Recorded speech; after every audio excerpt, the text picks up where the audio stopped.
Hi everyone, so today I'm going to tell you about this rather interesting thing, the Sheridan Douglas Tarot. It's a reprint from the 70s, and here I have a copy signed by Alfred Douglas, the co-author. Now I've mentioned this pack quite a lot because I'm fascinated by it. I've never done a full review, and today that's what we're going to do. What you need to know is that this book, The Tarot by Alfred Douglas, came out in 1972. And in order to illustrate the book, Mr. Douglas commissioned his son-in-law, David Sheridan, to do some illustrations. And this was the first tarot book I ever got.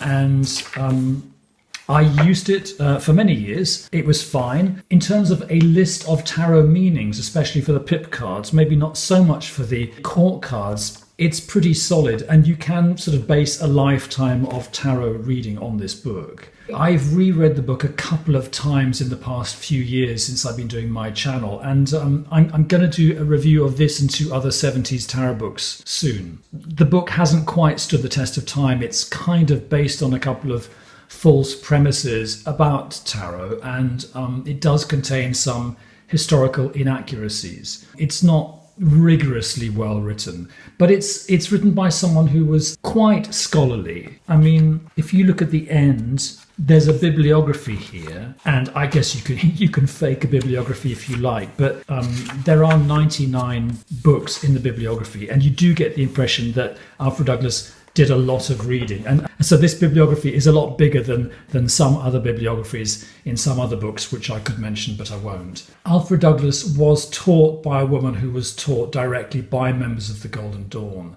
So this is, if you like, a hardcore London lineage of magical tarot practitioners passing information on to each other. Now, what's interesting is the time at which this book and this tarot pack appeared. So what happened was, having done this book, they decided to bring out these illustrations as cards. And so the cards were coloured in, and here they are. They just added these rather garish colours. And a tarot pack appeared. It then went out of print, and then in the 2000s it was reprinted by the surviving family members, very nicely reprinted. I mean, the cards are as thick as beer mats, and you buy them directly from the family business online, and they're lovely. They're not on Amazon, but they're very nice and to have. Now, what's interesting about all this, I think, is the date. Let's look at the history of tarot a bit. If you go back 100 years, it wasn't like people designed tarot packs every day. And the only people who designed tarot packs, I think, really in the late 19th and early 20th centuries were magical societies. So you've got a few packs coming out of Golden Dawn circles, and you've got builders of the Editum and stuff like that. So then you have the Rider-Waite-Smith 1904 or whatever it was, and then you have the Thoth deck coming out in the 40s. But tarot kind of crossed over, didn't it, in the 60s with the hippies. It became sort of a general thing. It wasn't just for experts and for highly esoteric people and people in secret societies. But the hippies, they were basically working with the Rider-Waite-Smith. It was only in the 70s that people really felt that they could design new packs because they were fed up with the Rider-Waite-Smith. So in the 70s we get, favourites like the Morgan Greer and the Aquarian reissued here in tins, but nevertheless nice and fun decks. Alfred Douglas's deck here, or should I say the Sheridan Douglas deck, is different from these other 70s decks, because I have the feeling that these, the Morgan Greer and the Aquarian, were really, in a sense, they were design projects. These were people who looked at tarot and they saw the Rider-Waite-Smith and they thought, how can we make this more accessible, more fitting with the 70s lifestyle, the smoked glass coffee tables and the orange flared trousers. And that's what they did. They knew a bit about tarot, perhaps, but they weren't tarot experts. They weren't people who had studied esoteric stuff for many years and read 100 books. That's my feeling about it. And so what's really fascinating about Alfred Douglas is that he is aware of the whole history of tarot up until then, up until 1970, 72. And he sees the Rider-Waite-Smith, quite rightly really, as just one of many possibilities for tarot. So when he asked David Sheridan to illustrate his book, he wasn't tied down to Rider-Waite-Smith images. His major arcana images are quite Marseille style, and his minor arcana images are a really interesting mixture because, quite perversely, I think, here we are, 5 of Cups, 6 of Cups. He just uses pure Rider-Waite-Smith imagery when he feels like it. And when he doesn't feel like it, he invents something completely different. So let me show you the pack. Let's do a slow walk through, and I'll talk while I show you the cards. When I discovered this deck, I thought it could be the answer to the Maiden's Prayer. In other words, I thought it could be my go-to deck because it's a kind of escape from the Rider-Waite-Smith, and because it here and there corrects some of what I think are the mistakes of the RWS, like the Papess. I have something to say about this. For me, the Papess is the female Pope. It's Pope Joan. And that for me is a much more interesting card than the High Priestess. I think you use tarot cards as you want to use them. But for me, that's a drag queen. That's a woman disguised as a man ascending to the top of the medieval hierarchy, and I think that's a very interesting image. Similarly, we have an empress, not pregnant, but quite fruitful. I think in terms of colour, in terms of execution, these major arcana cards are the best bit of the deck. Some people find it incredibly ugly and garish. I mean, you very rarely see such strident colours in a tarot deck. But wow, I find that very stimulating on the eye. And this is another correction for me, that I don't like the Lover's card in the RWS. Here you have a more Marseille style image with the man choosing between either good girl and bad girl, or choosing between mother and girlfriend. You can think what you like about the meaning of the card, but I think that is a more useful image than this rather esoteric Golden Dawny idea that we've gone back to the Garden of Eden. The colours are terrific in themselves. I mean, I think this is very, very 70s world we're going into. I haven't seen an original. There again, a more Marseille Wheel of Fortune than the RWS.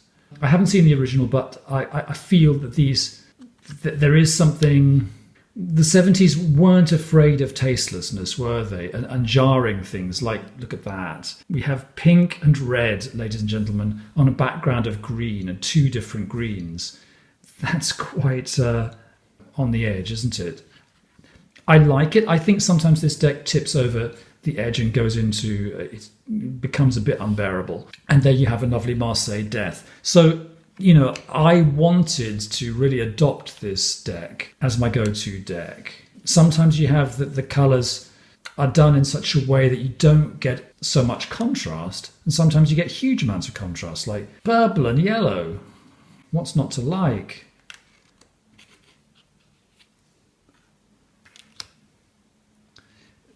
It's I mean, ladies and gentlemen, I was alive in the 70s, and these colours, they do bring me back a bit, even though I suspect they have changed in the reprints. These are not really echt 70s colours, but they seem to be an approximation, and they have that sort of howling quality.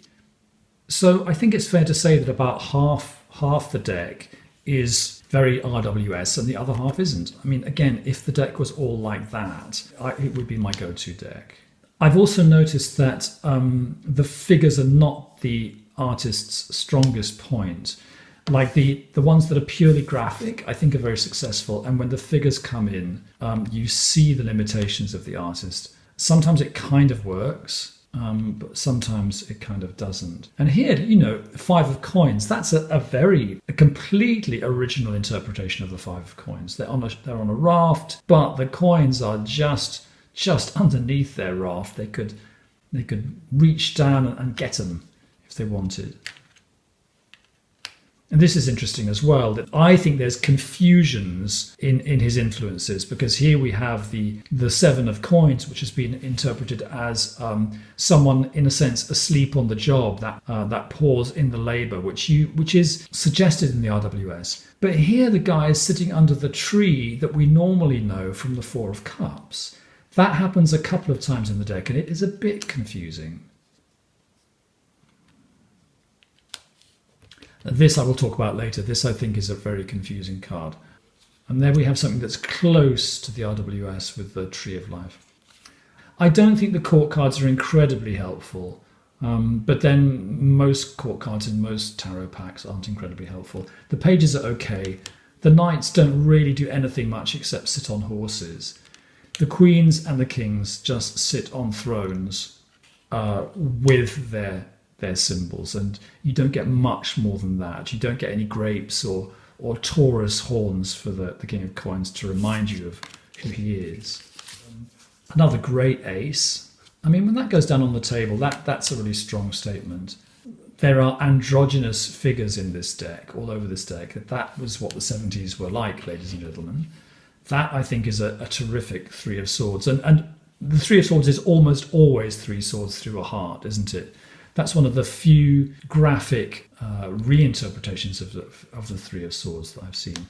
This is super interesting. The Four of Swords, the rest from battle. In the RWS, it's someone lying down, isn't it? In a crypt, looking like they might be dead. Now, as an indication of how influential this deck was in the development of tarot, let me show you something interesting. This, ladies and gentlemen, is the Keishobu, a Japanese tarot from about 74, which has recently been restored, recolored, and released via Make Playing Cards by a talented lady. And it's the first tarot deck to be designed and released in Japan ever. And what's fascinating about this deck is that it is a blend of RWS and Marseille images. But I want to show you something. And this deck is more RWS than the Sheridan Douglas, at least in its pip cards.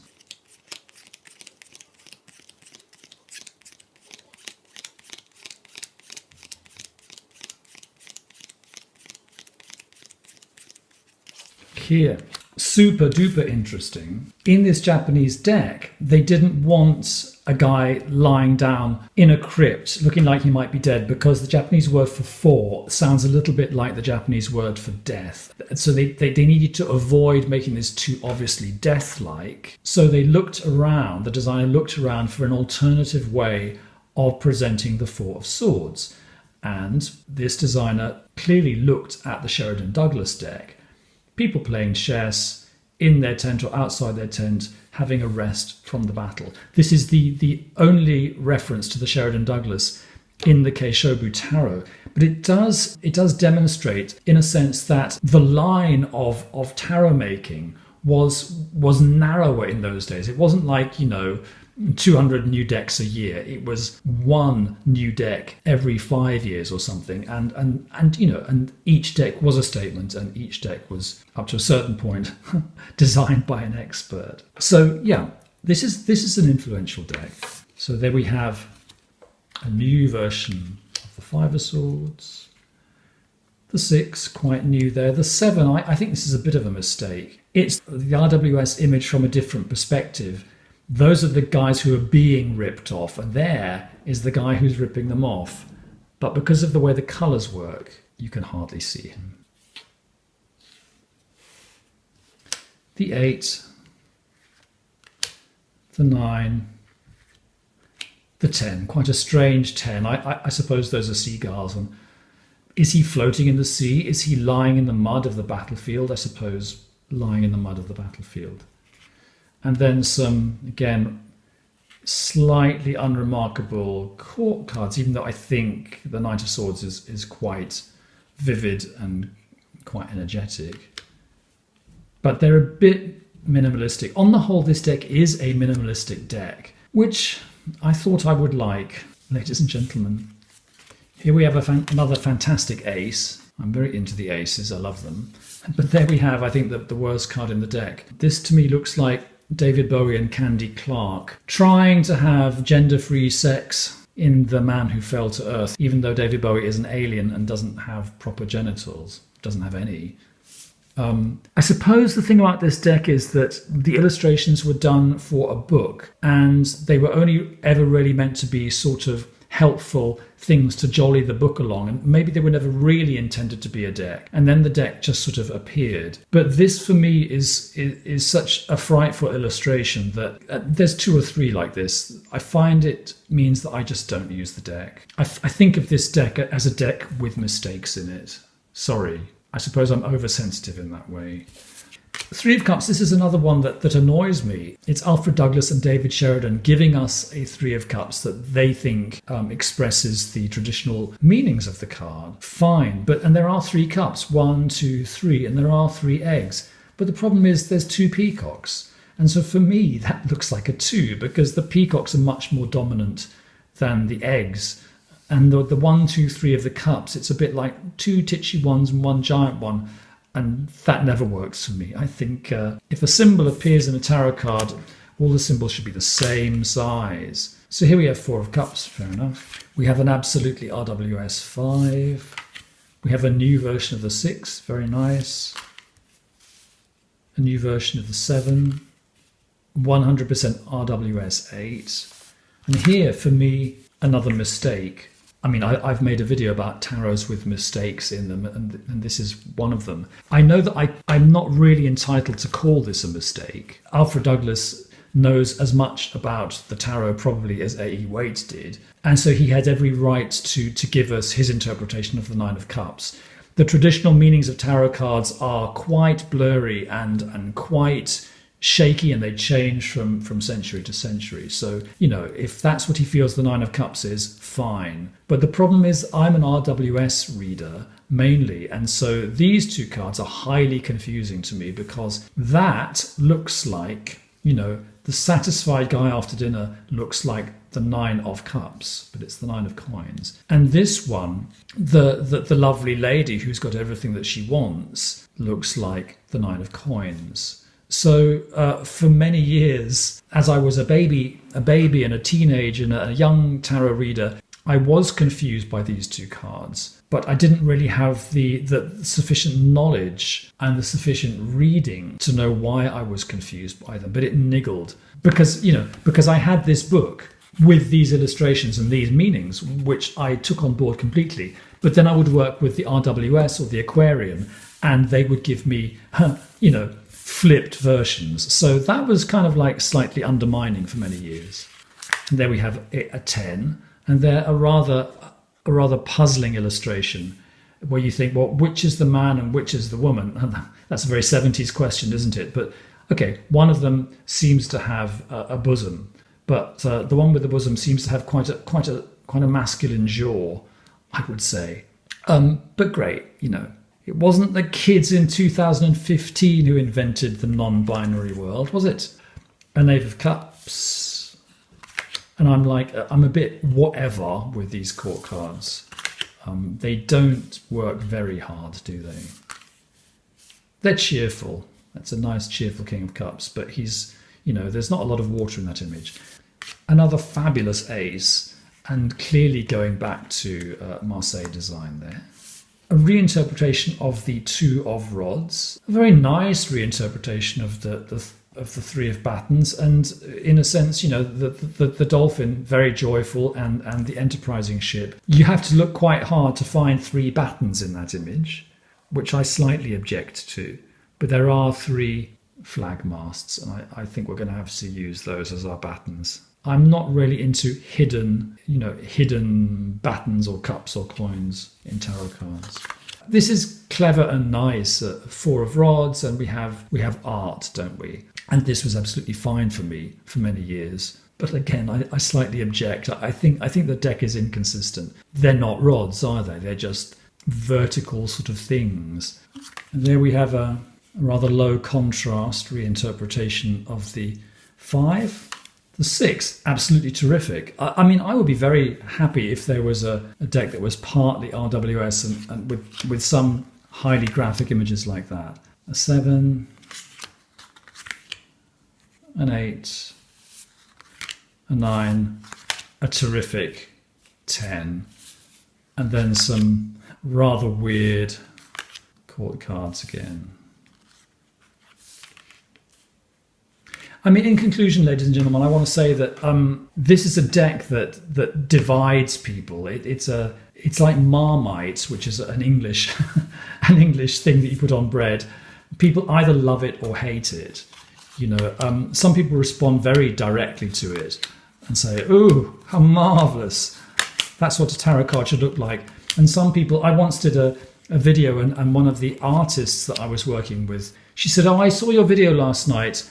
Amazing, yes, you used that marvelous deck with those incredibly ugly images." So I think for some people this is an incredibly ugly deck, and for some people it's absolutely perfect. I like decks with bright colours and simple images. So this is almost my ideal deck. Almost, but not quite. What do you think? Let me know in the comments below. Okay, lots of love. See you next week. Bye.